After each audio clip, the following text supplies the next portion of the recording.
You'll never, ever get your head around how big the universe is. Don't go there, it's just vast, it's enormous. There's no way a human mind, I think, can actually comprehend the true immensity of the universe. We're happy with the size of an elephant, or the size of a tree, or maybe even the size of Durham Cathedral. But I think if we go beyond that, then our brains just start to run out of gas. It may be difficult for our brains to comprehend, but that hasn't stopped astronomers endeavouring to measure the distance to the stars. One technique is to use a phenomenon called parallax. Everybody can actually experience parallax for themselves. If you hold your thumb up and close one eye, you can see that your thumb appears to be in a certain position relative to something behind your thumb. But then if you open that eye and close the other eye, you'll see your thumb appears to move relative to the object behind. The same thing happens when we look at the stars. When we look at a relatively nearby star from the Earth, it appears in a certain position relative to the other background stars. 6 months later, when the Earth is on the opposite side of the Sun, the same star will appear in a different position relative to the background. Like opening and closing one eye then the other, the star appears to move, and by measuring this apparent movement, we can calculate the true position of the star.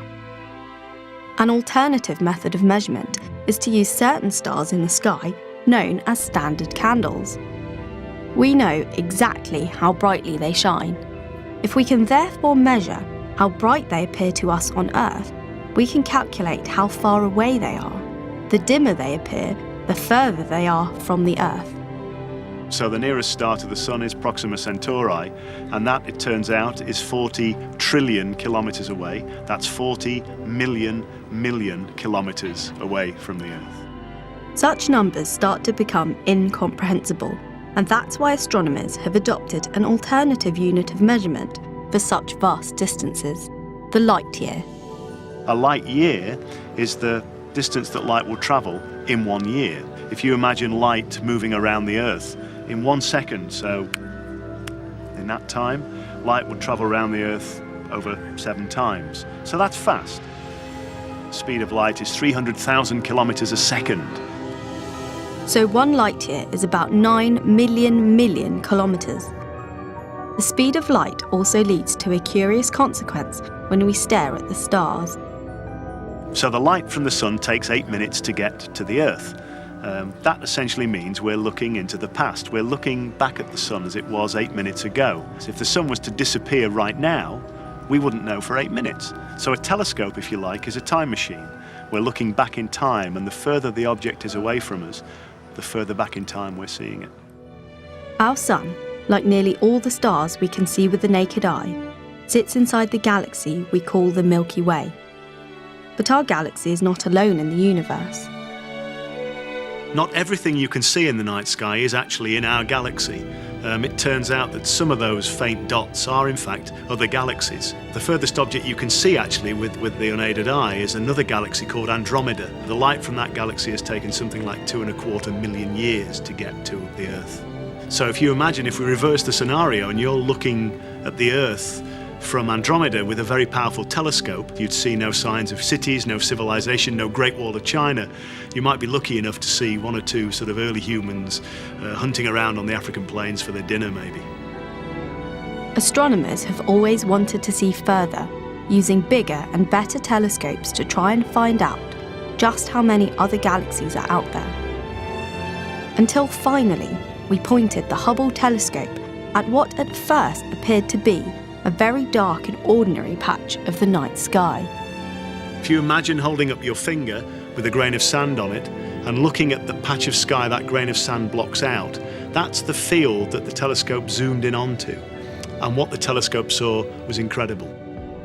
Every single speck of light in this photo is a galaxy. 10,000 galaxies in a patch of sky the size of a grain of sand held at arm's length. If this tiny patch of sky is like every other, then we can calculate how many galaxies are out there. The visible universe contains around 100 billion galaxies. Each one of those galaxies contains around about 100 billion stars. That means the visible universe contains something like 10,000 million stars. That means there are more stars in the visible universe than there are grains of sand on the Earth. The light from some of these most distant galaxies has taken around 13 billion years to get here.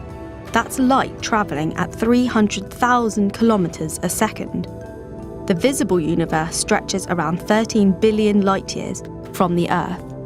So we've said the universe is big. I'm going to try and give you some idea how big. Imagine the Earth as a grain of sand. If that was the case, then our solar system, out to the orbit of the planet Neptune, would be as big as Durham Cathedral. So now let's imagine we take our solar system and we shrink it down to the size of this grain of sand.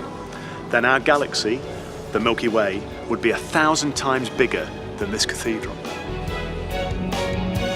So now we take the Milky Way galaxy and shrink it down to the size of the grain of sand. The cathedral would be the entire visible universe. The universe is big. It's really big.